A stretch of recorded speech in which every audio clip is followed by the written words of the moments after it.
Praise the Lord, hallelujah. ये हमारा परमेश्वर बहुत महान और अच्छा प्रभु है, उसके जैसा कोई नहीं। जैसे हमने एजेकिएल अध्याय 12 में हम पढ़े हैं, और एजेकिएल अध्याय 12 का ये जो वचन हमें बताता है कि खास जो हमने सुबह भी वचन देखे, जिनके कान है, क्या लिखा है, देखो हम पढ़ेंगे उस वचन को। हे मनुष्य की संतान, तू विद्रोही करने वाले घराने के बीच में रहता है, जिनके देखने के लिए आंखें तो है पर नहीं देखते, सुनने के लिए कान तो है परंतु नहीं सुनते, क्योंकि ये विद्रोही घराने के करने वाले घराने के हैं। जिनके आँख है लेकिन आँख होने के बावजूद भी यहाँ लिखा है देख नहीं सकते, और जिनके सुनने के लिए कान है लेकिन वो सुनते नहीं, वो ऐसे टाइप के लोग कैसे हैं?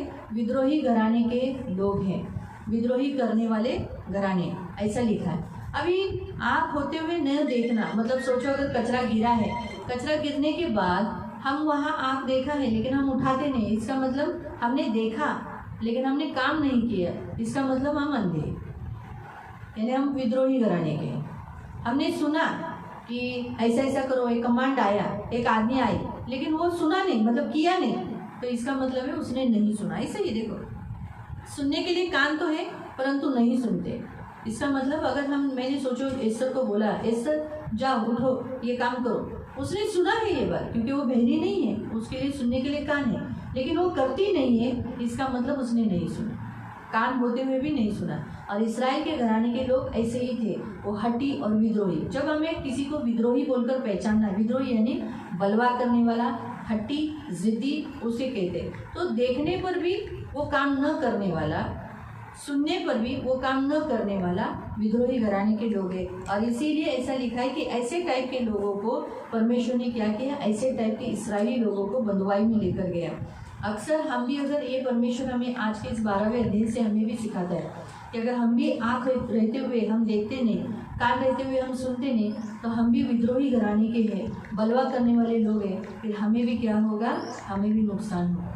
हम अक्सर अपने आप को बहुत बार धोखा देते हैं, मेरा प्रभु मुझे बहुत प्यार करता है, वो मुझे नहीं छोड़ेगा। क्या परमेश्वर इस्राएल को प्यार नहीं करता था? बहुत प्यार करता था, और आज भी करता है, परमेश्वर आगे भी करता रहेगा, क्योंकि परमेश्वर ने इस्राएल से प्रेम किया। वो कहता है, हे इस्राएल, मैं तुझसे प्रेम करता हूँ। तो परमेश्वर ने इस्राएल से प्रेम किया, लेकिन उन्हीं इस्राएलियों से प्रेम किया, लेकिन फिर भी उन्हीं में से जो लोगों ने क्या किया, परमेश्वर पर विश्वास नहीं किया, बलवा किया, विद्रोही बना दिखाया, वो लोगों को परमेश्वर ने शिक्षा दिया, उनको अलग अलग जगह पर भेज दिया। और यहाँ तक ऐसा परमेश्वर का वचन कहता है कि मैं जब तुम्हें देशों में बंधुआई में ले जाऊँगा, तितर बितर करूँगा, तुम्हें मार डालूंगा, उनके तलवारों से चलाऊंगा, लेकिन कहता है मैं तुम में से कुछ लोगों को बचाऊंगा, भूख और मरी से भी बचाऊंगा। क्यों? ताकि लोगों के बीच में तुम लोग कहे कि हमने परमेश्वर को दुखाया ना, इसी कारण हुआ। आपको समझा?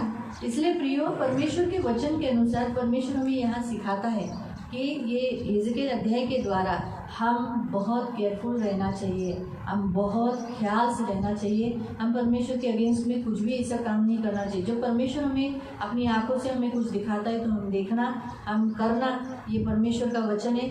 परमेश्वर जब हमें कुछ आज्ञा देता है, हमें बोलता है कि तुम ये करो, तो हमें करना है। ये प्रभु आज के वचन से कहता है, इसलिए जागरूक रहो, प्रभु आपको बताता है। इसलिए डेली बाइबल पढ़ा करो प्रियो, परमेश्वर ने हमें आज्ञा दी है बाइबल पढ़ने की, इसलिए बाइबल पढ़ो। जितना आप बाइबल पढ़ोगे उतना आपका लाभ होगा, बाइबल पढ़ने से हमारा फ़ायदा है प्रियो, इसलिए बाइबल पढ़ा करो। प्रभु आपको आशीष दे। हम अभी तक तो प्रशासन के द्वारा हमारी अगुवाई नहीं की गई, लेकिन जल्द ही परमेश्वर प्रशासन के द्वारा अगुवाई करेगा और परमेश्वर हमें जल्द से जल्द इकट्ठा करेगा, ऐसा हमारा विश्वास है। प्रभु आपको आशीष दे। और जब हम इकट्ठा हो जाएंगे तो परमेश्वर को बहुत ही धन्यवाद देंगे। अभी भी हम धन्यवाद देते परमेश्वर को और आगे भी धन्यवाद देते रहेंगे। प्रभु के नाम की स्तुति हो। परमेश्वर ने मुझे, मेरे कुटुंब को, आपको और आपके कुटुंब को आंखों की पुतली के समान संभाला, इसलिए प्रभु के नाम को धन्यवाद देती हूँ। हर परिस्थिति में संभाला, हर परिस्थिति में आंखों की पुतली के समान संभाला, इसलिए प्रभु के नाम को धन्यवाद देती हूँ। परमेश्वर विश्वसनीय है, वो कभी धोखा नहीं देता, कभी धोखा नहीं देता, कभी फंसाता नहीं, वो हमेशा हमारे साथ रहता है, इसलिए प्रभु के नाम को धन्यवाद देती हूँ। आने वाले काल में प्रभु सब परिस्थिति से हमें छुटकारा देगा, और जैसे 15 तारीख से स्कूल कॉलेजेस चालू कर रहे हैं तो आगे चर्च भी चालू करेगा। सब परिस्थिति के लिए धन्यवाद, और प्रभु के उपस्थिति में बैठते हूँ। प्रभु आपको आशीष दे। अब हम मांगने के वचन की ओर जाएंगे, मांगने के नहीं, हम लोग प्रभु को देने के वचन की ओर जाएंगे। हमारा परमेश्वर हमें आज्ञा देता है कि हम क्या करें। आओ हम निकालेंगे नीति वचन।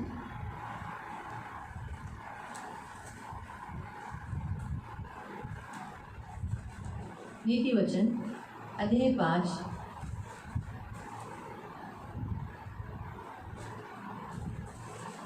नीति वचन अध्याय 5 और उसका 10। Proverbs chapter 5 verse 10। पराए तेरी कमाई से अपना पेट भरे और परदेसी मनुष्य तेरे परिश्रम का फल अपने घर में रखे। तो यहाँ पर प्रभु का वचन कहता है कि हम परमेश्वर हमें कमाने की शक्ति दिया है। परमेश्वर ने हमें कमाने के लिए क्यों दिया है, यहाँ लिखा है कि हम हर इंसान कमाता क्यों है, इसलिए कमाता है ताकि वो अपना पेट भरे और अपना घर चलाए। लेकिन यहाँ लिखा है तेरी कमाई कोई और नहीं खाना चाहिए, तेरी कमाई कोई और नहीं खाना चाहिए। परमेश्वर को अच्छा नहीं लगता कि मनुष्य कोई कमाता है और कोई दूसरा उसे खाता है, मालूम हुआ।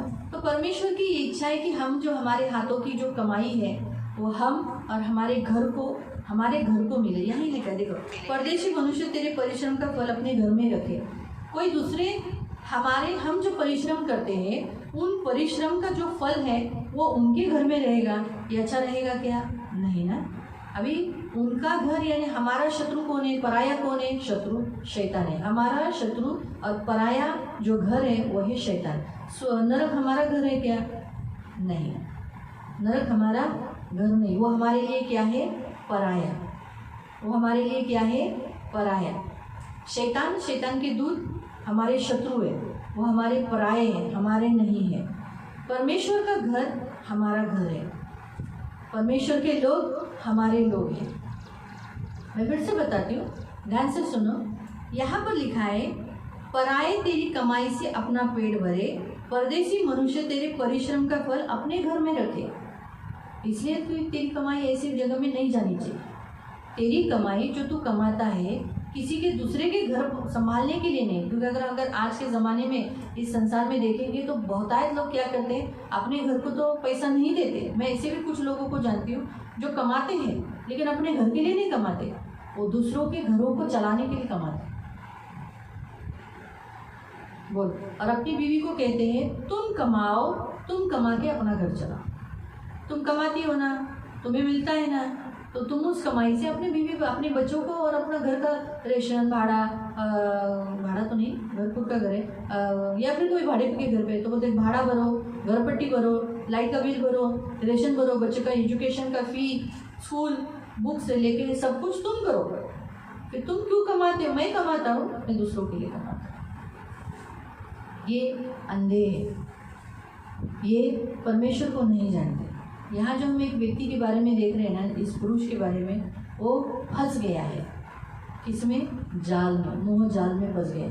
शैतान अक्सर पुरुषों को और लोगों को इसी रीति से फंसाता है ताकि वो मोह जाल में अटके रहे और अपने फैमिली को कुछ नहीं दे। इसीलिए हम ऐसे जालों में न फंसने के लिए मसीहों को ऐसा जाल वो डालता है, वो है धन का जाल। कह रहे तू क्यों दे रहा है परमेश्वर को? क्योंकि परमेश्वर का घर हमारा घर है, परमेश्वर के लोग हमारे लोग हैं, हमारे घर के खुद के लोग वो हमारे लोग हैं, वो कैसे भी है लेकिन हमारे लोग हैं। तो हमें जो कमाना है हमारे घर के लिए, हमारे घर के लिए, परमेश्वर के घर के लिए, अपने घर के लिए हमें कमाना है। लेकिन अक्सर लोग ऐसा नहीं करते ना, वो हम नहीं होना चाहिए। हम मसीह हैं, हमें परमेश्वर कहता है तू काम कर। परमेश्वर ने अदन की वाटिका में, जब अदन की वाटिका में सब कुछ बनाया, सब कुछ बनाने के बाद आपको मालूम है परमेश्वर ने आदम को काम करने के लिए अदन की वाटिका में आज्ञा दी है, उसे कहा काम कर।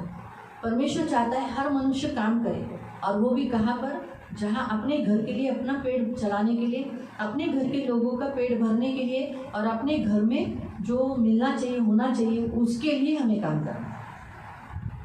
आज हमारा परमेश्वर यही कहता है। इसीलिए परमेश्वर के घर स्वर्ग है।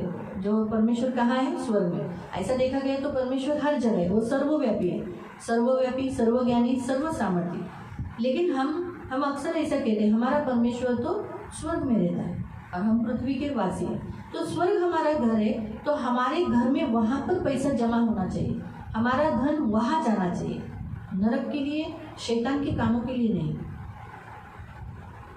नरक के लिए, पराये लोगों के लिए। अभी जैसे हम लोग हमारे पराये लोगों के लिए, अभी हमारे अड़ोसी पड़ोसी जो है वो हमारे कोई रिश्तेदार नहीं है, हम उनको पैसा देंगे क्या? नहीं देंगे। क्यों नहीं देंगे? इसलिए नहीं देंगे क्योंकि वो हमारे पड़ोसी है, हमारे अड़ोसी पड़ोसी, हम हमारा ब्लड रिलेशन नहीं है। अगर हम उनको देते भी, ज़रूरत के समय पे मदद करते हैं, वो अलग बात है, लेकिन हम अपने घर को भूखा रख के उनको ज़रूरत तो नहीं पूरी करेंगे। हम क्या करेंगे? हमारे घर की ज़रूरतें पूरी होने के बाद हम उनको मदद करेंगे, है तो वैसे ही परमेश्वर का घर हमारा घर है, जो हम, इसलिए तो प्रभु ने कहा तुम अपनी संपत्ति स्वर्ग में जमा करो, तुम्हारा धन कहाँ इकट्ठा करो? स्वर्ग में। वहाँ कीड़ा उसे न नाश करता है, ना वहाँ काई लगती है। तो हमारा धन हमें वहाँ इकट्ठा करना है। इसीलिए दुष्ट के हाथ में हमारा धन नहीं जाना चाहिए, दुष्ट के हाथ में हमारा धन नहीं जाना चाहिए कि वो अपने राज्य को बढ़ोतरी करे, अपना घर बनाए। ऐसा हम उस राज्य के लिए पैसा हम खर्चा नहीं करना चाहिए, परंतु हमारा धन जो हमारे खुद के लिए और परमेश्वर के राज्य के लिए जाना चाहिए। आज हमारा परमेश्वर हमसे यही कहता है। इसीलिए परमेश्वर के राज्य में हमें क्या देना होता है? दशांश देना होता है। परमेश्वर ने आज्ञा दी है, तू तेरे उत्पन्न का 10वां हिस्सा और दान मेरे मंदिर में डालकर परख कर दे कि मैं आकाशों के उत्तम भंडार खोलता हूँ कि नहीं। और जब हम परमेश्वर को दान और दशांश देते हैं, तब हमारा धन परायों के पीछे नहीं जाता, व्यर्थ नहीं जाता। मालूम हुआ? पराये लोग हमारे परिश्रम का फल नहीं खाएंगे। बाइबल में लिखा है, धर्मी अपना धन उपभोग लेता है, उसके परिश्रम का फल उसे ही मिलता है। इसीलिए धर्मी कौन है? जो धर्म का काम करता है। कौन से धर्म के काम? दान देना, दशांश लेना, प्रार्थना करना और उपवास करना। ये जो 3 क्रिया करने वाले धर्म का काम करते हैं, तो धर्म का काम करने वाले, यीशु पर विश्वास रखने वाले धर्मी कहलाते हैं। और इसीलिए धर्मी को प्रतिफल मिलता है, उसके घर में आनंद की भरपूरी रहती है, उसके घर में किसी चीज़ की कमी और घटी नहीं रहती। बाइबल में नीति वचन में ऐसा लिखा है। इसलिए प्रियो, हमारे धन को पैर नहीं लगना चाहिए, शैतान उसे चोरी नहीं करना चाहिए। इसलिए हम हमारे उत्पन्न का 10वां हिस्सा और दान प्रभु को देना चाहिए। ताऊ हम अभी इस समय प्रभु को देंगे, दिल से देंगे, कुड़कुड़ा कर नहीं देंगे। अक्सर प्रभु का देने का समय आया तो बहुत लोगों को ऐसा लगता है हम प्रभु को देना, अभी की परिस्थिति के अनुसार परमेश्वर हमें संभल कर लेना चाहिए, एडजस्ट करना चाहिए, लेकिन हम प्रभु को दिल से देना।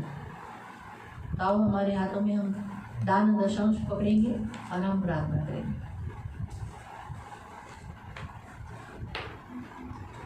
पवित्र पवित्र करुणा में प्रेमी पिता प्रभु यीशु के नाम से प्रभु हम आपके सामने आते हैं। हम आपको धन्यवाद देते हैं, मेरे राजा, मेरे महान पवित्र सेनाधीश पिता। प्रभु ये दान और दशांश प्रभु हम आपको दे रहे।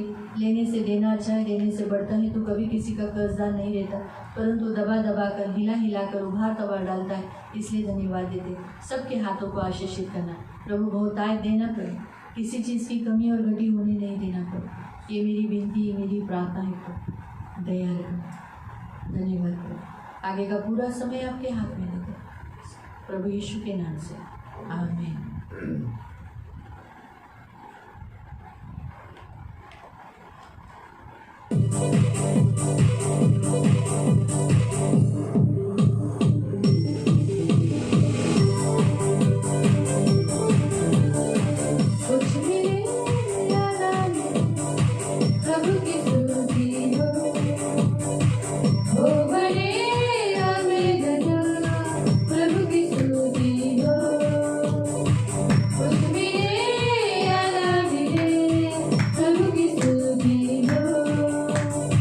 Oh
आंखों को बंद करेंगे, दान दशंश के लिए प्रार्थना करेंगे और उसके लिए जोशुआ प्रार्थना करेंगे। हमारे विदेश के नाम से माँ के जाना आज मध्य दिन निकाय धन्यवाद। वो लोग दिन देख नहीं सके पर आपने हमको दिन निकाय धन्यवाद, हमको चुना इसलिए धन्यवाद, हमको आपके वन में इकट्ठा किया। बहुत लोग प्रभु ऑनलाइन में प्रभु उनको सबको आशीषित करो प्रभु, उनको सबको प्रभु आप ज़रूरतों को इच्छाओं को उनकी पूरी करो प्रभु, और उनको लगने वाली ज़रूरतों को इच्छाओं को पूरा करना प्रभु। जितने लोग आए प्रभु ऑनलाइन में इकट्ठा हुए उनको सबको आशीषित करना प्रभु, उनको निरोगी में रखना, उनको लगने वाली ज़रूरतों को इच्छाओं को पूरा करना प्रभु। जितने लोग ने आपको दान से दर्शन दिया प्रभु उनको आशीषित करना, जितने लोग ने नहीं दिया उनको भी आशीषित करना, और जितने लोग ने दिया है प्रभु उनको भरभराट से देना, जितने लोग ने नहीं दिया उनको भी आशीषित करना। अगली बार उनको भी देने के लिए सहायता मत करना, उनके मन को बनाओ प्रभु, हृदय को बनाओ प्रभु, आपको दे बोल के प्रभु आप कराओ प्रभु। आगे पूरा समय हम आपके अंदर देते प्रभु, मैं प्रार्थना करता प्रभु अभी मुझे जो वचन सुनेंगे हम लोग वचन सुन के आज्ञा पालन करा दे देना, हमें से प्रदर्शन नहीं कर मास करा दे देना, हमें आदित्य करे दे देना, आज्ञा पालन करे दे देना। आगे पूरा समय में आपके अंदर देता हूँ, ये प्रार्थना हमने सुना उधर भी दिया, इसलिए मैं धन्यवाद देता हूँ प्रभु। आप जल्द से जल्द आपका भवन खोलो कि हम आपके भवन में आकर इकट्ठा हो सके, आप करेंगे इसलिए धन्यवाद देते हैं। यीशु के नाम से प्रार्थना करता हूँ, आमीन।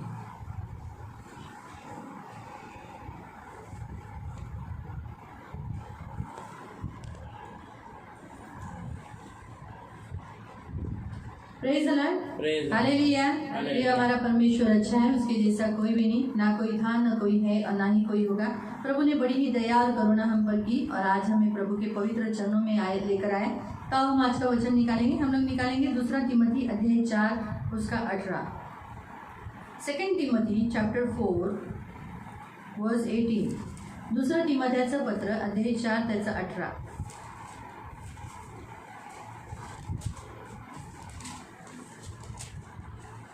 दूसरा तिमोथी अध्याय 4, 2 तिमोथी चैप्टर 4 वर्स 18। प्रभु मुझे हर एक बुरे काम से छुड़ाएगा और अपने स्वर्गीय राज्य में सुरक्षित पहुंचाएगा, उसी की महिमा युगानुयुग होती रहे, आमीन। आओ हम आंखों को बंद करेंगे और हम प्रार्थना करेंगे। पवित्र पवित्र करुणामय प्रेमी पिता प्रभु यीशु के नाम से प्रभु मैं आपके सामने आती हूँ, वचन की सेवा को आपके हाथ में देती हूँ। आपका वचन क्या ही सुंदर, क्या ही पवित्र, क्या ही शुद्ध है, इसलिए वचन हम ध्यान से सुनने के लिए और जो वचन हम सुनते वही पालन करने के लिए सहायता करना, वचन की ओर हमारा ध्यान देने के लिए मदद करना, वचन हम केयरफुली सुनने के लिए और वैसे ही चलने के लिए तो मदद करना। ये हमारी विनती, हमारी प्रार्थना है, सहायता करना प्रभु। धन्यवाद देते हुए प्रभु यीशु के नाम से, आमीन। Praise the Lord, hallelujah.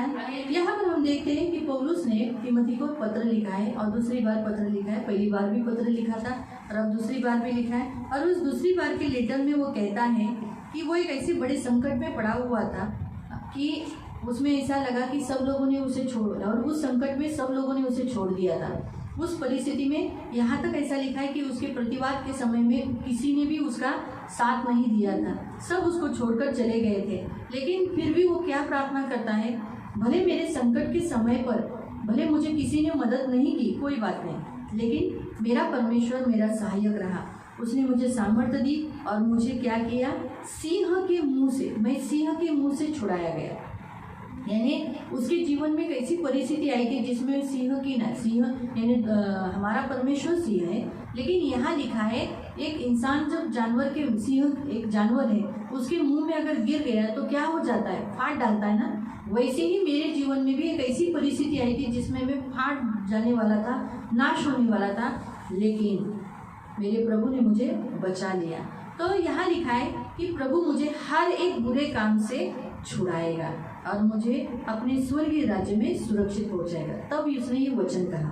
तो अभी इसमें से हम कुछ 2-3 पॉइंट हम लोग देखेंगे। एक, सबसे पहला पॉइंट हमें इस वचन से परमेश्वर ये बताता है कि हमारा परमेश्वर हमारा सहायक है, वो हमारा रक्षक है, हमें कभी भी नहीं छोड़ेगा, हमें कभी भी संकट में नहीं डालेगा, हमें संकट में डालकर ऐसा छोड़ देगा, ऐसा नहीं। हमारा परमेश्वर ने एक उपमा लिया है उकाब का। उकाब क्या करता है, उकाब अपने बच्चों को पंखों पर बैठाकर उड़ाना सिखाता है। तो कभी कभी हम मनुष्य के जीवन में ऐसी परिस्थितियाँ पर लाता है कि हमें उड़ाना सिखाता है, हमें वो चाहता है कि हम उसके जैसे बने, हम उसके समान बने, हमारे अंदर उसका स्वभाव आओ। आए, इसीलिए वो हमें कभी कभी ऐसी परिस्थितियों से लेके जाता है। लेकिन ऐसी परिस्थितियों से लेके जाते समय वो छोड़ता नहीं, डाल नहीं देता, फेंक नहीं देता या नाश होने नहीं देता, परंतु हमें संभालता है। तो एक सबसे पहला पॉइंट प्रियो, परमेश्वर हमें एक बताता है कि हमारा परमेश्वर हमारा प्रोटेक्टर है, और स्त्रियों के मामले में भी वो हमारा प्रोटेक्टर है। जैसे वो पुरुषों को अपनी आंखों की पुतली के समान संभालता है, वैसे ही हर एक बेटी को, हर एक उसकी कहलाती बेटी को आंखों की पुतली के समान इस संसार में संभालता है। उसका सबसे बेस्ट एक अच्छा उदाहरण है, वो है सारा। सारा परमेश्वर की बेटी है, और सारा परमेश्वर की बेटी होने के कारण प्रियो उसकी ज़िंदगी में एक ऐसी मोड़ आ गई, मिशन में उसे क्या किया गया, फिरौन ने उसे अपने पास रख लिया। अब हम पढ़ेंगे उस वचन को, हम निकालेंगे उत्पत्ति अध्याय 12, जेनेसिस चैप्टर 12,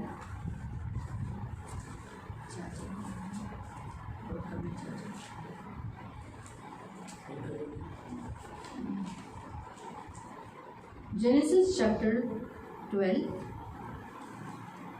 और हम देखते हैं 17। जेनेसिस अध्याय 3, जेनेसिस अध्याय 12 चैप्टर 12 और उसका 17, उसका 17। परंतु यहोवा ने फिरौन और उसके घराने पर अब्राहम की पत्नी साराई के कारण बड़ी बड़ी विपत्तियां डाली। हम देखते हैं कि सारा मिस्र में फंस गई है, लेकिन उस फंसे हुए परिस्थिति में उसको गिरने नहीं दिया, ना उस पर अत्याचार होने दिया, ना उस पर बलात्कार होने दिया, ना कोई ऐसी परिस्थिति उस पर होने दी कि जिससे उसका नाम खराब हो जाए या वो विपत्ति में फंस गई है और उसमें से बाहर न निकले। अब्राहम उसे छुड़ाने के योग्य नहीं रहा, क्योंकि उतनी अब्राहम की परिस्थिति नहीं थी कि वो फिरौन से लड़े, एक राजा से, एक सामर्थी राजा से लड़े। लेकिन इसलिए परमेश्वर की बेटी होने के कारण परमेश्वर स्वयं उससे लड़ा। परमेश्वर ने क्या किया, अब्राहम ऐसे हाथ पे हाथ धरा हुआ नहीं बैठा रहा, अब्राहम ने प्रार्थना की, अब्राहम ने यहोवा से प्रार्थना की। जिस यहोवा ने उसे कहा था, मैं तुझे दूध और मधु की धारा बहती ऐसे देश में, कनान देश में पहुंचा रहा हूँ, वो देश बाद में तेरे वंश को दूंगा। आई तो वो ऐसा ही ऐसा हाथ धरे हुए नहीं बैठा, उसी परमेश्वर को उसने पुकार कर प्रार्थना की कि मैं तो नहीं लड़ सकता, लेकिन तू मेरी तरफ से लड़ सकता है। प्रियो, हमारा परमेश्वर हमें यहाँ बताता है एक अच्छी बात कि जब जब इंसान से कुछ बातें असंभव होती है ना, मनुष्य के हाथ से निकल गई लेती परिस्थिति, तब परमेश्वर के पास अगर हम पुकारेंगे तो जरूर प्रभु छुड़ाता है। सिंह के पंजे से छुड़ाता है ना। फिरौन के पंजे में हो चुकी थी वो, लेकिन उसके बाल को तक छुआ नहीं गया, उसका बाल भी बाका नहीं हुआ। इससे हमारा परमेश्वर हमें ये बताता है प्रियो कि हमारा परमेश्वर हमारे प्रति, हमारे विद्रोहियों को या हमारे शत्रुओं को विपत्ति डाल देता है, उन्हें विपत्ति में डालता है। ऑलरेडी सारा विपत्ति में पड़ चुकी है, अब्राहम विपत्ति में पड़ चुका है, लेकिन परमेश्वर ने उस विपत्ति में छोड़ा क्या? नहीं, परंतु क्या किया? उस विपत्ति में उसकी रक्षा की। और किसके ऊपर विपत्ति डाली? फिरौन और फिरौन के घराने पर। आखिर में फिरौन ने उसकी पत्नी साराई को दे दिया। आपको समझा? तो हमारा परमेश्वर हमारा प्रोटेक्टर है। यहाँ परमेश्वर का वचन हमें स्पष्ट रीति से हमें बताता है। हम पढ़ेंगे आइज़ाया 41, यशाया अध्याय 41, आइज़ाया 41, यशाया अध्याय 41 और उसका 10 वचन। देखो वो हमसे क्या कहता है।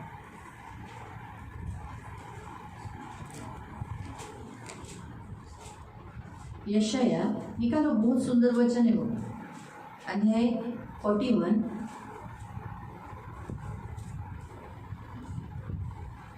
यशाया 41 और उसका 10।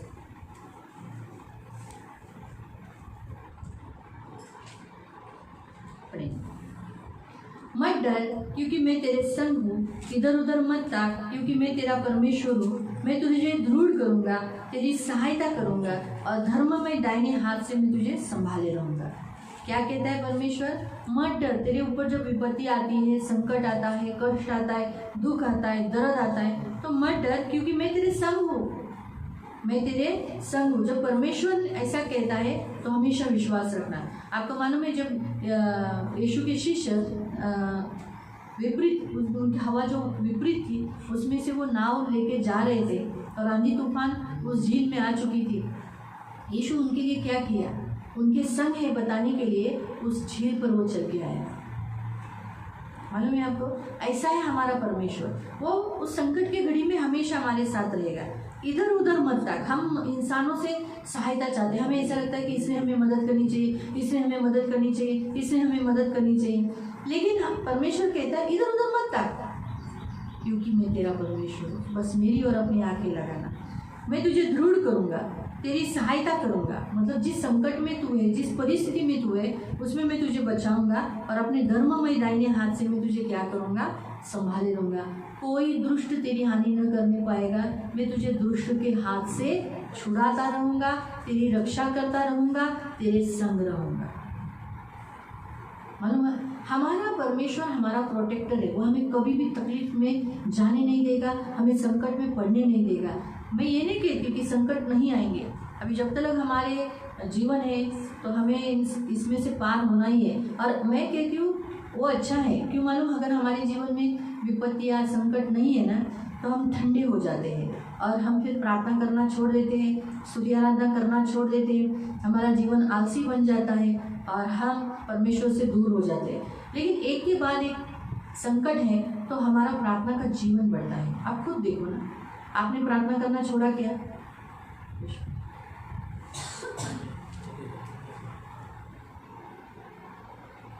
आपने प्रार्थना करना छोड़ा क्या? हमने हमारी प्रार्थना में कोई व्यत्यय आया है क्या? प्रतिदिन हमारी प्रार्थना, हम प्रार्थनाओं में रोते हैं, हम हमारे दुख को प्रभु के सामने बिताते हैं, हमारी सारी विपत्तियां प्रभु उस प्रार्थना के द्वारा दूर करता है। हम हमारी स्तुति आराधना कम किया है क्या? हमारे यूट्यूब का प्रॉब्लम है, लेकिन मैंने आज बोला था हम स्तुति आराधना कम लूँगी, इनको बोला अच्छा आज स्तुति आराधना, लेकिन कम हुआ ही नहीं। मैंने देखा 11 को 10 कम था जब स्तुति आराधना का लास्ट गाना था, कम मेरे से हुआ ही नहीं। मैं चाहती थी, लेकिन प्रभु को मैंने इतना ही बोला था, प्रभु सुबह ही मुझे प्रभु जब चालू करने के समय पे प्रभु ने मुझसे कहा आज तू स्तुति आराधना कमी घेणार का? म्हटलं प्रभू फक्त 1 तास यूट्यूब भेटतो, मी 1 तासाच्या आतमध्ये संपवायचं आहे। प्रभू बोला जर नाही झालं तर मी तुला दिलेली मदत कर। तर मी म्हटलं मग प्रभु मी गाणी घेईन, और सचमुच क्या मालूम मन में गाना निकलते गए। ये है हमारा परमेश्वर। हर परिस्थिति में, कोई भी परिस्थिति दिखने दो, स्तुति आराधना हमारी कम होती है। हम कहते हैं हम अभी परिस्थिति ऐसी हम कम करेंगे, लेकिन एक बार शुरू किया तो स्तुति आराधना कम होती है क्या? हमारे होठ बंद रहते, हमारे अंदर से गाने चालू रहते हैं ना। यही है भैया, क्यों मालूम? हम अगर सुखी रहेंगे ना, हमें कोई संकट या विपत्ति या घर में प्रॉब्लम्स नहीं ऐसे नहीं रहेंगे ना, तो हम आलसी बन जाएंगे। और प्रभु नहीं चाहता कि हम उससे दूर हो। और हमारा प्रभु कितना सामर्थ्य है वो दिखाना चाहता है, वो बताना चाहता है कि मैं देखो कितना पावरफुल हूँ। हमारे अंदर जो मन में जो शैतान की शक्ति, शैतान का सामर्थ्य, वो एक निकालना चाहता है, वो भ्रम जो है ना वो दूर करना चाहता है। हम ये कहें कि कुछ नहीं, मेरा प्रभु है ना, सब करेगा, इस परिस्थिति से भी पार करेगा, इस परिस्थिति से भी छुड़ाएगा, इस परिस्थिति से भी बाहर निकालेगा।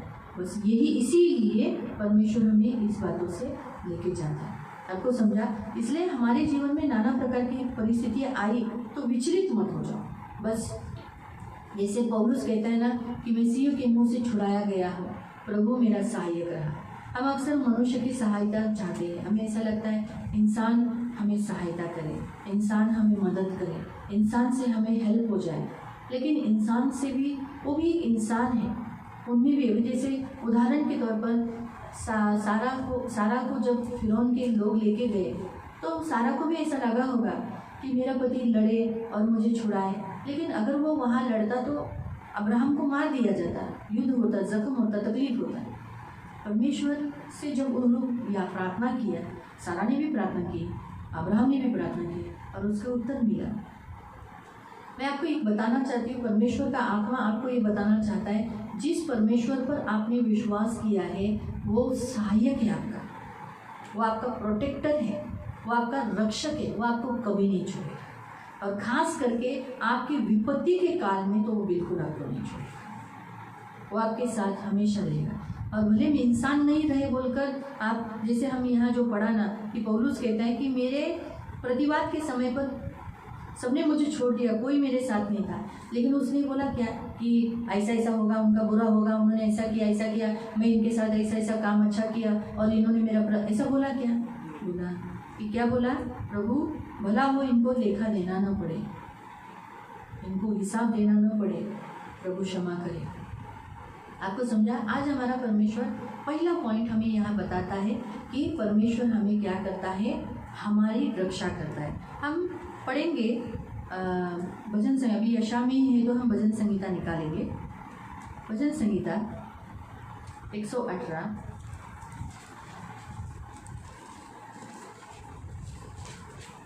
साम 118 और उसका 8 और 9, उसका 8 और 9।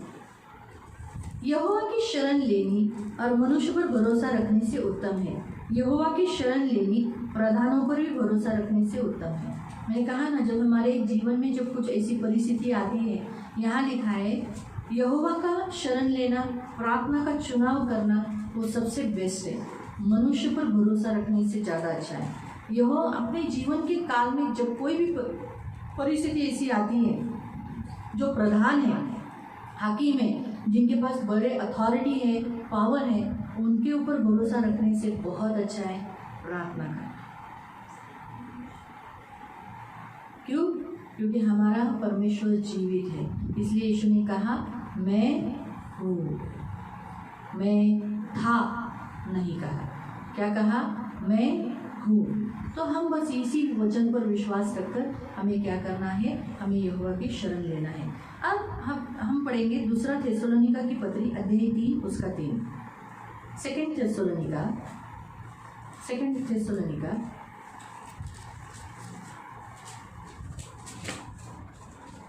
दूसरा थेसलोनिका की पत्री अध्याय 3 उसका 3।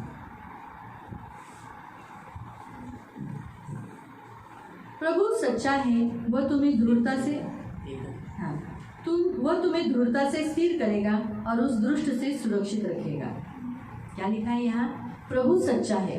भले हम सच्चे नहीं हैं, हम धोखा देने वाले हैं, हम विश्वसनीय नहीं है, इंसान है, नेचुरली गलतियाँ होती है, कहाँ नहीं इंसान से गलतियाँ नहीं होती, सबसे होती है, लेकिन फिर भी परमेश्वर यहाँ कहता है, क्या कहता है?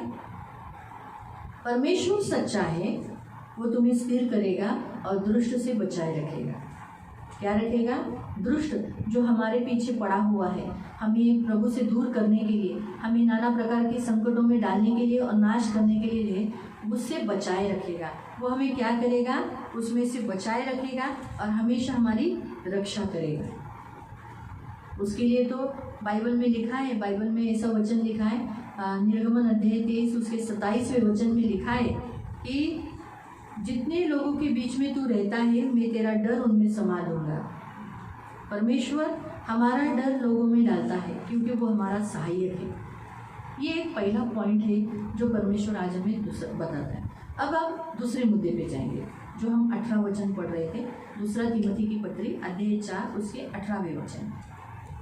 अभी आपको मालूम पड़ गया प्रभु प्रोटेक्टर है हमारा। अभी हम हमारे वचन पे जाएंगे, जो सेकंड भाग जो परमेश्वर इसमें से हमें सिखाता है। दूसरा तिमोथी का पत्री जो 4 का 18 हम पढ़ रहे हैं। हमारा स्वर्गीय राज्य में घर है, हम स्वर्ग के राज्य में जाने वाले हैं, हम स्वर्ग के राज्य में चल रहे हैं। लेकिन स्वर्ग के राज्य में चलते समय कभी कभी हम दाहिने कभी बाएं मुड़ जाते हैं, कभी कभी हम रुक जाते हैं, कभी कभी हम पीछे देखने लगते हैं। हमारे पिछले जीवनों में क्या हुआ, क्या था, कैसे था, और उन कड़वाहटों में भर जाते हैं। इसीलिए यहाँ पर प्रभु का वचन दूसरा पॉइंट हमें बताता है, यीशु मसीह हमें सुरक्षित से पहुँचाएगा। मैंने आपको पहले बताया, पहला पॉइंट, यीशु मसीह हमारा सहायक है, हमारा मददगार है, हमारा रक्षक है। हर दुष्ट से वो बचाएगा, हर परिस्थिति से बचाएगा। इम्पॉसिबल, ऐसा उसके डायरी में नहीं है। अशक्य, नहीं हो सकता, बाप रे सॉरी मैं बचाने नहीं आ सकता, ऐसा नहीं हो सकता। और दूसरा, वो हमें सुरक्षित हमारे घर पहुंचाएगा। वो हमारा घर कहाँ है? स्वर्ग है ना। बाइबल में क्या लिखा है कि स्वर्ग हमारा घर है, हम यहाँ परदेसी है। पतरस की पत्री में लिखा है हम यात्री हैं, हम परदेसी है, हम एक दिन यह घर छोड़ के हमारे स्वर्ग देश में जाएंगे। स्वर्ग हमारा स्वदेश है, ये गलतियों की पत्री में दिया गया है। तो हम वहाँ पर जाने वाले हैं। हमारा नगर कौन सा है? स्वर्ग। हम वहाँ के वासी है, तो हमें वहाँ जाना है। लेकिन वहाँ जाने के समय पे दुष्ट बड़ी रुकावटें डालता है, इसीलिए वो हमें वहाँ पर क्या करेगा? दूसरा पॉइंट बताता है, सुरक्षित से पहुँचाएगा। और हमें वहाँ पहुँचना है प्रिय, इसीलिए प्रभु को काम करने देना है। तो कौन सा काम है? जो यहाँ लिखा है, प्रभु मुझे हर एक बुरे काम से छुड़ाएगा। अब बुरे काम कौन से हैं? बुरे काम जो हमारे भीतर से निकलते हैं, जो हमारे अंदर से निकलते हैं। बाइबल में हमें बताया है कि जो तुम्हारे भीतर से निकलता है वो बुरे काम है, जो तुम्हें आगे बढ़ने नहीं देते, तुम्हें चलने नहीं देते।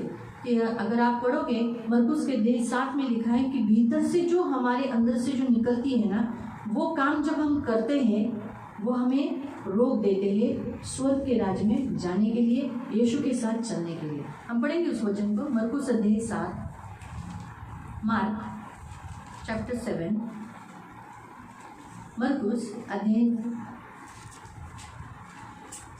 7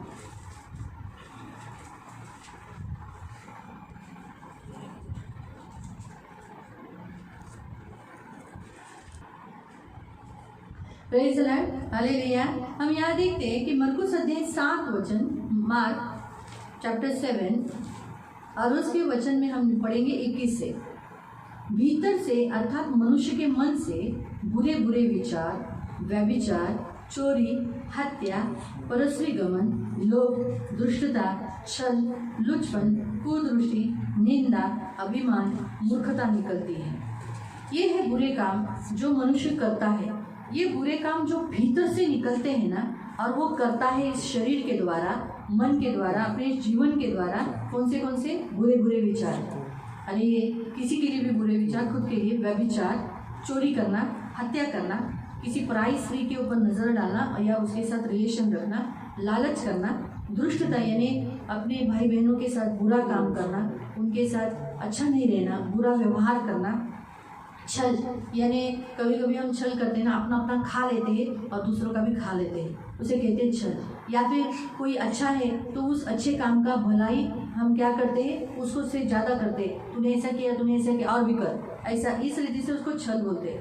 लुचपन यानी गंदे काम, कुदृष्टि यानी बुरी नज़र से देखना, निंदा करना, किसी की निंदा करना, चुगली करना, बुरे गंदे गंदे बातें बोलना, झूठ झूठ बोलना, अभिमान, अहंकार करना, और मूर्खता यानी जो मसीहों को शोभा नहीं देती वो करना।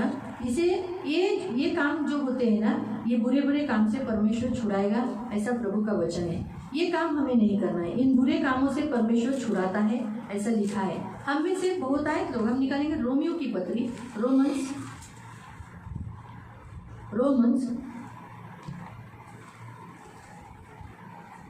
अध्याय 13, रोमन्स अध्याय 13 और वहाँ पर भी उसका 13। जैसे दिन को शोभा देता है वैसे हम सीधी चाल चले, न लीला क्रीड़ा, न पियक्कड़, न व्यभिचार, न लुचपन, न झगड़े, न डहा। ये सब कौन से काम है? बुरे काम। हाँ, ये सब काम कौन से है? बुरे काम। ये बुरे काम हमें रोकता है परमेश्वर के राज्य में पहुँचने के लिए। ये बुरे काम हमें क्या करता है? परमेश्वर के पास जो हमारा घर है, जो स्वर्ग हमारा घर है, वहाँ जाने के लिए हमें रोकता है। और भी हम पढ़ेंगे,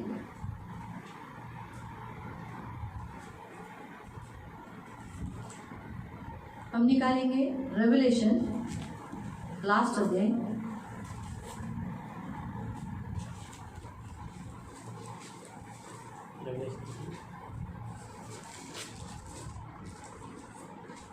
रेवलेशन चैप्टर 21 ये काम करने वाले लोग देखो स्वर्ग में नहीं जाते। हमें कहाँ पहुँचना है?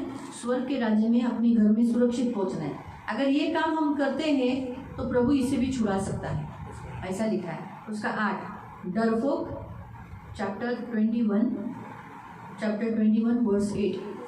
डरपोक, अविश्वासी, घिनौना, हत्यारों, व्यभिचारी, जादू टोना, मूर्ति पूजा, सब झूठों का भाग, ऐसे काम करने वाले, ये बुरे काम है।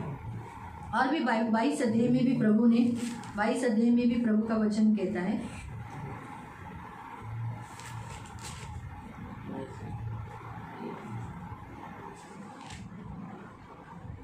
20 में लिखा है, 20 अध्याय में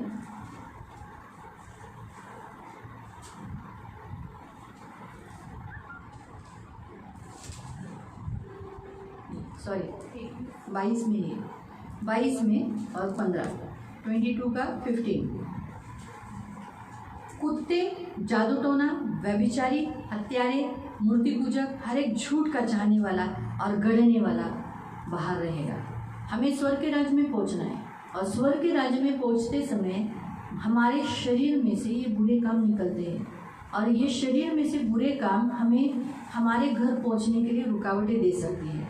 इसीलिए प्रियो, हर एक के जीवन में अगर ऐसा बुरा काम है तो यहाँ लिखा है, जो तिमोथी की पत्री में लिखा है, प्रभु मुझे हर एक बुरे काम से छुड़ाएगा। अगर हम इसमें फंसे हुए हैं, बुरे बुरे विचार में, व्यभिचार में, गंदे काम में, चोरी में, लुचपन में, झगड़ा लगाने में, वहाँ क्या लिखा है? झूठ बोलने में और झूठ गढ़ने में, झूठ गढ़ना, बुरा बोलना, ऐसे में अगर है तो उससे भी वो छुड़ा सकता है। यानी हमारा परमेश्वर सिर्फ हमारी रक्षा नहीं करता, हमें मदद ही नहीं करता, हमें स्वर्ग राज तक ही नहीं पहुंचाता, परंतु उन पापों में जो फंसे हुए हैं उससे भी छुड़ा सकता है। आज भी वही प्रभु है जो हमें इस बुरे काम से छुड़ाता है, अगर हम कबूल करेंगे। अगर हम प्रभु के सामने, अगर हमें जाना है स्वर्ग में, हमारे घर पहुंचना है, तो हमें इन पापों के बारे में प्रभु को बोलना पड़ेगा, नहीं तो नहीं होगा। प्रभु ने क्या कहा? कुछ एग्जाम्पल्स मैं आपको बताती हूँ। प्रभु ने कहा, मत्ती अध्याय 12, मैथ्यू चैप्टर 12, मत्ती अध्याय 12 उसका 34। मैथ्यू चैप्टर 12 निकालो।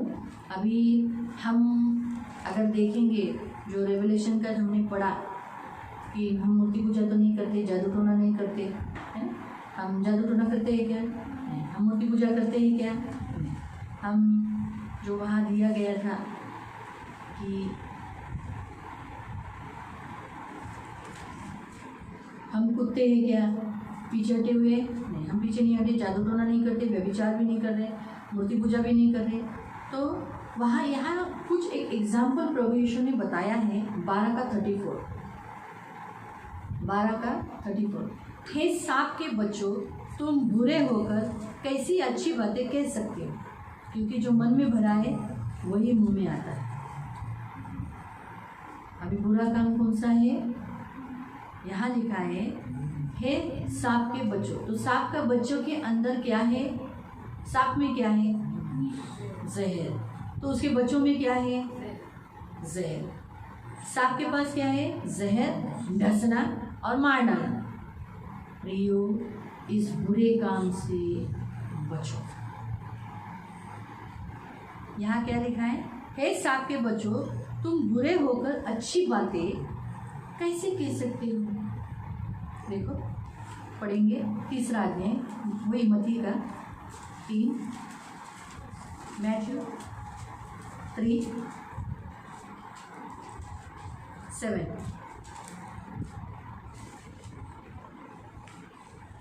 मैथ्यू 3:7।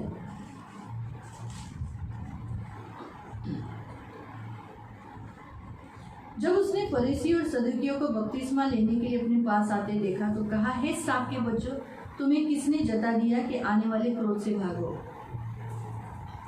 यहाँ पर भी सांप के बच्चे बोला है। किसे बोला? फरीसी और सदुकी जिन्हें बाइबल का अध्ययन है, जिन्हें परमेश्वर का वचन का अध्ययन है, उनसे कहा है सांप के बच्चों। क्या कहा? सांप के बच्चों लोग उनको कहा। क्यों कहा? क्योंकि वो लोग मुंह से क्या करते हैं? विष निकालते हैं। मुंह से तो कहते हैं परमेश्वर बहुत अच्छा है, लेकिन मुंह से अविश्वास सिखाते हैं। मुंह से तो कहते हैं हे उत्तम गुरु, लेकिन वो उसको परखते हैं। वो मुंह से तो कहते हैं वाह वाह क्या वचन है, लेकिन उसे मानते नहीं। आपको समझा? ये बुरा काम है।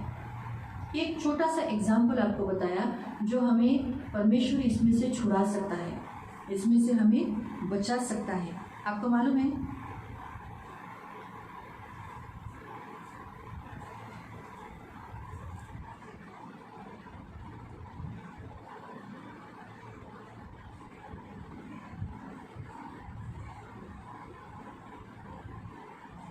यूहन्ना में जॉन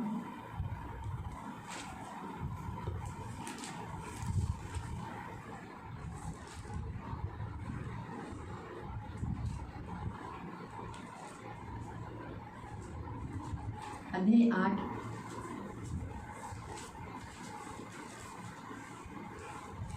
और उसका 41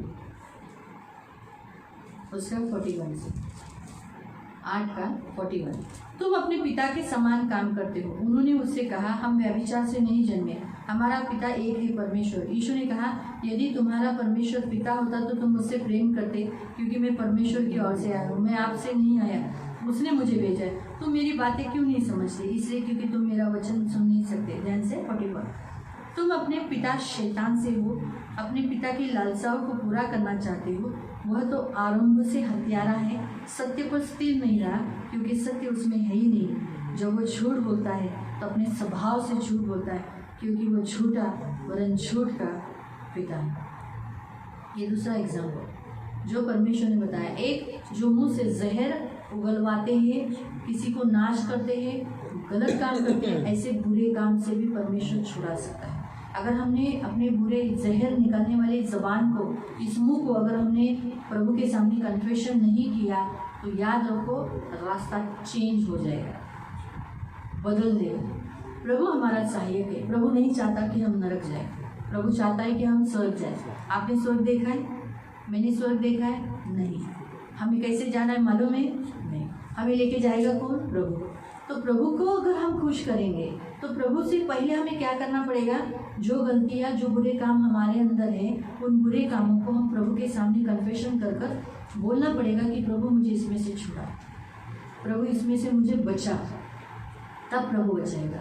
पतरस जब प्रभु को पुकारा, प्रभु मुझे बचा, प्रभु ने अपना हाथ देकर उसे बचाया।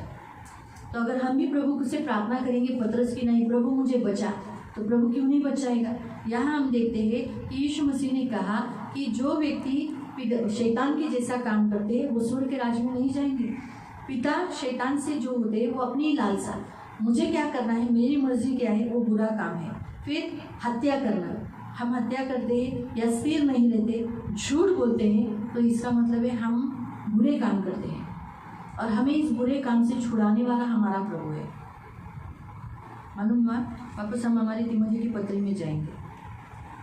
तिमोथी की पत्री में यहाँ स्पष्ट रीति से लिखा है प्रभु मुझे हर एक, ऐसा नहीं लिखा नहीं बाबा हो तुम तो हत्यारा है इससे मैं तुम्हें नहीं छुड़ा सकता, नहीं बाबा तुम तो झूठा है मैं तुम्हें नहीं छुड़ा, ऐसा नहीं कहता। यहाँ लिखा है प्रभु मुझे हर एक बुरे काम से, आपका हर एक बुरा काम परमेश्वर उसमें से आपको छुड़ा सकता है।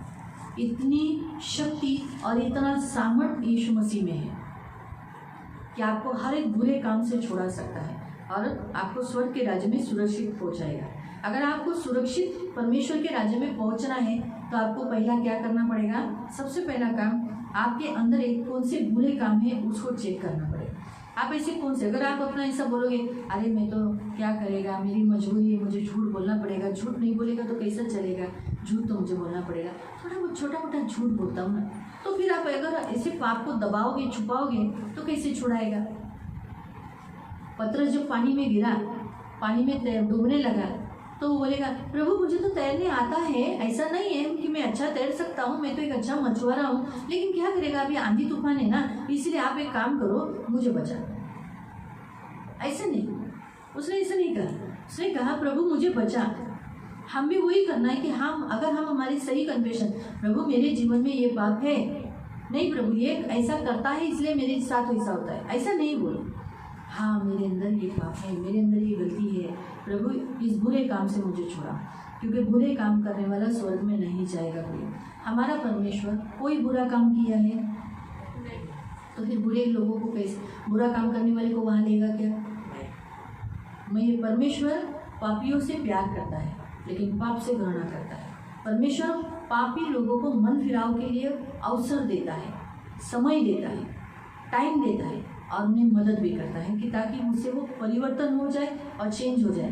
लेकिन अगर वो चेंज नहीं होएंगे तो फिर आप ऐसा आशा नहीं कर सकते। अगर सोचो मैं झूठ बोलती हूँ और मैं झूठ बोलती ही रहूँगी कि नहीं प्रभु मुझे स्वर्ग में ही देगा, तो मैं झूठ बोल रही हूँ, मैं अपने आप को फंसा रही हूँ, मैं नरक ही जाऊँगी, क्योंकि झूठ का बोलने वाला का बाप कौन है? शैतान। प्रभु मुझे जितनी आयु दिया है उसमें वो मुझे छुड़ा सकता है, सिर्फ मुझे एक ही काम करना है। कौन सा काम? एक ही कन्फेशन करना है, प्रभु मैं झूठ बोलती हूँ, मुझे बचा। मैं तो एक उदाहरण लिया, झूठ, चोरी बोल सकते हैं, गाली बोल सकते हैं, निंदा बोल सकते हैं, झगड़ा बोल सकते हैं, जलन ले सकते हैं, कुछ भी आप बोल सकते हो। आप जो करते हो, जो बुरा काम आप करते हो, अगर आपको ऐसा लगता नहीं कि ये बुरा काम है तो प्रभु आपको नहीं छोड़ाएगा। जब आपको महसूस होता है कि ये बुरा काम है, मैं एक मसीह हूँ और मेरे से ऐसे बुरे काम होना बराबर नहीं है, नहीं मुझे ये नहीं करना चाहिए, ऐसा जब आपको लगेगा तो प्रभु आपको छोड़ाएगा। मैं बाइबल में से एक आपको उदाहरण बताती हूँ। पहले कुरिन्थियों की पत्री में अध्याय 5 में अगर आप पढ़ोगे तो एक व्यक्ति व्यभिचार कर रहा है। जब तक वो व्यभिचार में था और लोग उसको सपोर्ट कर रहे थे, उसे कहीं पर भी एहसास नहीं हुआ, उसे लगा ही नहीं कि मैंने गलत काम किया है। लेकिन जिस दिन पौलुस ने उसके पाप उसके जाहिर किए और उसे चर्च से निकाल दिया गया, तब क्या हो गया, उसे उसके पाप का एहसास हो गया कि नहीं मैंने गलत किया और उसने माफ़ी मांगने लगा। वो उदास हो गया, उसको एहसास हो गया कि अरे मैं पाप कर। बहुत लोगों को माफ़ी तो मांगते हैं लेकिन उनको उस पाप का उदासी, उस पाप के लिए मैं ऐसा क्यों किया, वो दुख आना चाहिए।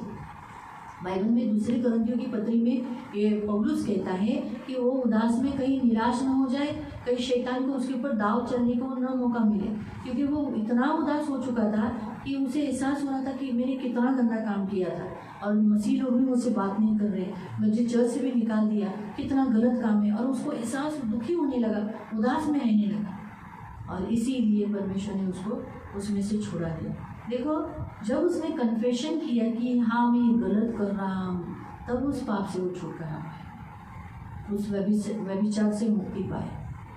आपको समझा? हम अगर जब तक कन्फेशन नहीं करेंगे, प्रभु उसमें से नहीं छुड़ाएगा। वो पाप हमें बढ़ते जाएगा और वो पाप बाद में दिखाई देगा, दिख जाएगा। हम नहीं दिखना चाहिए, मसीह दिखना चाहिए। बाइबल में लिखा है, मैं यीशु के साथ क्रूस पर चढ़ाया गया हूँ, अब मैं जीवित नहीं रहा परंतु मुझ में अब कौन जीवित है? यीशु मसीह। तो फिर यीशु दिखना चाहिए। अब यीशु जिंदा है ना, अगर मैं मर गई हूँ तो मैं नहीं दिखनी चाहिए, यीशु दिखना चाहिए। लेकिन अगर मैं भी दिखती हूँ, इसका मतलब मैं अभी भी मरी नहीं हूँ, मैं क्रूस पर चढ़ी नहीं हूँ। आपको समझा? आज हमारा परमेश्वर हमसे ये कहते हैं कि हम कन्फेशन इस रीति से करें कि जिसमें से प्रभु उस पाप से हमें छुड़ा सकता है। हम अक्सर अगर हमारे पापों को एक बहाना देते हैं, अरे मैं इंसान हूँ, निर्बल हूँ, मैं कमज़ोर हूँ, हो जाता है, मेरे पैर, अभी मैं बोलूँगी, अभी मैं ऐसा बोलूँगी, अभी मेरे पैर में तो तकलीफ़ है, क्या कर सकती हूँ, गिर जाती हूँ, ऐसा बोलकर मैं चलेगा तो चले गए, नहीं मैं नहीं चलूँगी, ऐसा चलेगा क्या? तो मैं अपंग हो जाऊँगी ना, बाद में मेरे पैर तो तकलीफ देंगे ना, सूज जाएंगे और लूले हो जाएंगे। आपको समझा? वो जो लूलापन की शक्ति क्यों बढ़ गई? क्योंकि मैंने मेरे पैर के लिए ऐसे शब्द बोले, काय करूँ, मैं गिर जाऊँगी ना, नहीं मैं ऐसी हूँ ना। लेकिन अगर मैं गिरती हूँ तो ठीक है, मैं उड़ जाऊँगी वापस, गिरी तो गिरी, मेरा प्रभु मुझे संभालेगा। लेकिन नहीं, तो फिर मेरे पैर को शक्ति मिलेगी। आपको समझा? हम इंसान अपने पापों को छुपाने के लिए बहाना बताते हैं तो प्रभु छुड़ाएगा नहीं और सुरक्षित राज्य में पहुँचेंगे नहीं। आज का वचन परमेश्वर आपको 2 पॉइंट यहाँ स्पष्ट रीति से बताता है। एक, प्रभु आपका मददगार है, प्रभु आपका सहायक है, प्रभु आपको बचाने के लिए है, इसलिए इंसान से भरोसा करने से बेटर है यहोवा के शरण जाओ, उससे प्रार्थना करो, प्रभु आपको सारे संकट से, दुख से बचाएगा। यहाँ तक मृत्यु के द्वार पर भी होगी तो वहाँ से बचाएगा। दूसरा, अगर आपको स्वर्ग के राज्य में सुरक्षित पहुँचना है तो अपने पापों, जो बुरे काम आप कर रहे हो शरीर में, अपने जीवन में, मसीहत में, उस पाप को छुड़ाने के लिए परमेश्वर तत्पर है।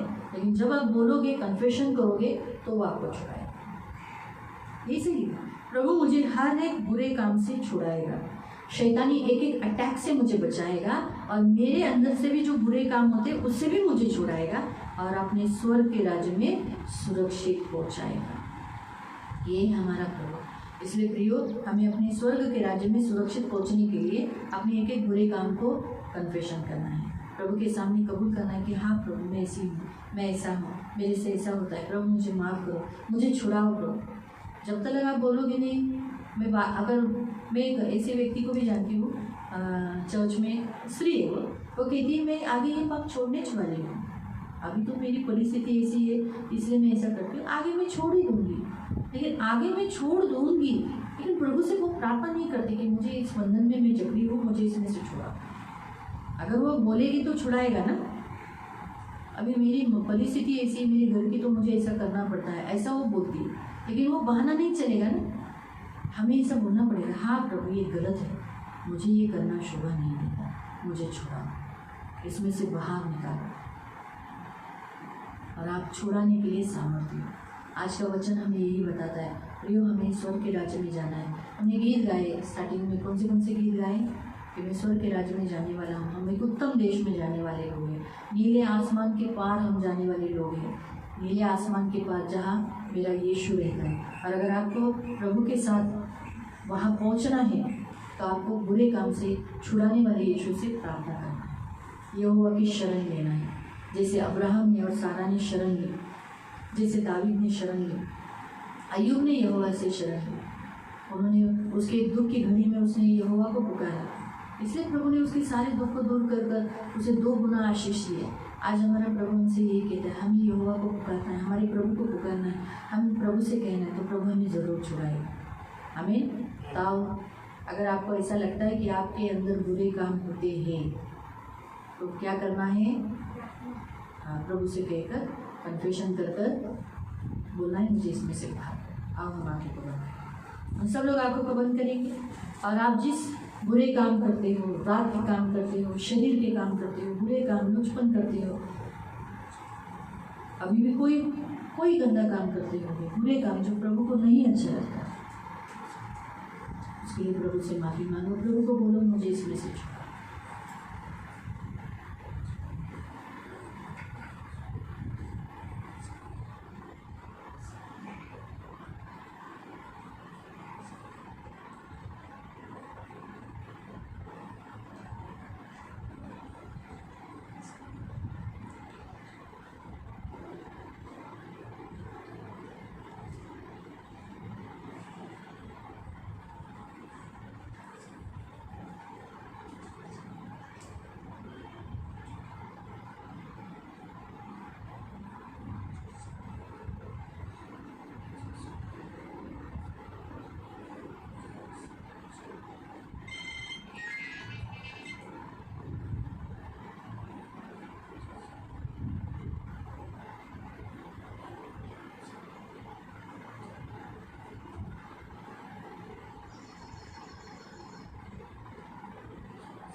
पवित्र पवित्र करुणामय प्रेमी पिता प्रभु यीशु के नाम से प्रभु, आप हमारे सहायक हो, आप हमारे प्रोटेक्टर हो, हमारे हर एक बातों में हमारी रक्षा करते हो और हमें बचाते हो। प्रभु पवित्र पिता, हमारे बुरे कामों से भी आप छुड़ाने वाले आप हमारे पिता परमेश्वर। प्रभु हमारे जो बुरे काम हैं, जो आपको महिमा नहीं लाती, परंतु प्रभु वो बुरे काम हमें नरक ज़रूर लेके जा सकती है, इसलिए ऐसे बुरे कामों का जो हमने कन्फेशन किया है उसमें से आप हमें छुड़ाओ। ये प्रार्थना एक दिन हमें सचमुच हमारे बुरे कामों से हम छूट गए हैं, हम बच गए हैं, ये ज़रूर प्रकट होगा। आज यीशु के नाम से आपके बच्चों ने जो जो प्रभु बुरे कामों का कन्फेशन किया और आपको बोला है कि मुझे बचा प्रभु, मुझे बचा और मुझे सुरक्षित से मेरे स्वर्ग के राज्य में लेकर जा। प्रभु पवित्र पिता इन सभियों को उस बुरे कामों से बचा ले और यीशु के नाम से पवित्र पिता उनको स्वर्ग के राज्य में लेना, सुरक्षित से पहुँचने देना, कहीं कभी भी प्रभु नरक जाने नहीं देना, प्लीज़ नरक में जाने नहीं देना। ये मेरी विनती, मेरी प्रार्थना है। सभी को यीशु के लहू से कवर करते हो। आप हमारी ढाल, आप हमारा कवच हो, हमारे आने जाने में हमेशा रक्षा करते हो, हमारे हर परिस्थिति में हमारे साथ रहते हो, हमारे संग लेकर हमारे साथ सच्चे बनकर हमें कभी धोखा नहीं देते हो। मैं धन्यवाद देती हूँ पिता। इन सभी को आशीषित करना प्रभु, करुणा दया रखना, धन मान सम्मान से दीर्घायु से इन सबको तृप्त रखना, सदा आनंदित रहने के लिए मदद करना, आंखों की पुतली के समान इन सबको संभाल लेना, दृष्ट से बचाए रखना, सदा आप में मगन रहने के लिए सहायता करना। इन सबको मैं प्रभु यीशु के नाम से आशीषित करती हूँ और आपके पंख में सुरक्षित रहने के लिए प्रार्थना करती हूँ। सारा आदर, सारी महिमा, सारी प्रशंसा, सारा गौरव मैं आपको देती हूँ। प्रभु यीशु मसीह के मीठे और पवित्र सामर्थ्य नाम से प्रार्थना करती हूँ, आमीन। सगळ्यांना प्रेज द लॉर्ड। जितने जिन्होंने तेल लाया है, हम तेल के लिए प्रार्थना करेंगे, अपने हाथों में तेल पकड़ेंगे। पवित्र पवित्र करुणा में प्रेमी पिता, हम तेल के लिए प्रार्थना करते हैं। तेल जिस तरह चिन्ह पवित्र आत्मा का अभिषेक का, चंदाई का, छुटकारे का, अलग होने का, इसमें हम आपका सर्व सामर्थ्य लहू डालते। वो लहू जो कलवरी क्रूस पर हमारे लिए बहाया गया, वो सर्व सामर्थ्य लहू मिलाते। अब ये तेल नहीं तेरा लहू है, जो भी कार्यों के लिए इस्तेमाल होगा कुदरती से तेरा लहू कार्य करे। तेरा लहू चंगा करता है, तेरा लहू शिफा देता है, तेरा लहू उद्धार देता है। और प्रभु ये जिस घर में है उस घर में उद्धार, जीवन, शिफा आने के लिए मदद करे प्रभु यीशु के नाम से, आमीन। जितने छोटे बच्चे खड़े हो जाएंगे हम प्रार्थना करेंगे। पवित्र पिता, इन सारे छोटे बच्चों का पिता परमेश्वर तू है, तू इनकी ढाल, इनका कवच, इनका प्रभु, इनका स्वामी, इनका गढ़ है, इनके साथ सदा रहने वाला इनका पवित्र पिता है। करुणा दया रखना, आंखों के पुतले के समान संभाल लेना, दृष्ट से बचाए रखना।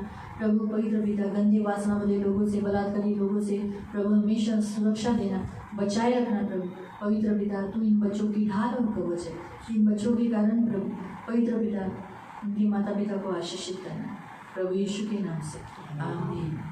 जितने जवान हैं जिनकी शादी नहीं हुई वो खड़े हो जाएंगे, हम प्रार्थना करेंगे।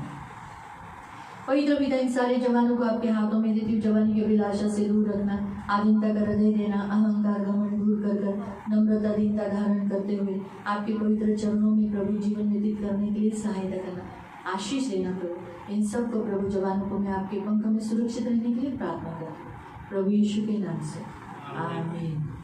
सगळ्यांना प्रेज द लॉर्ड। प्रभु आपको आशीष दे।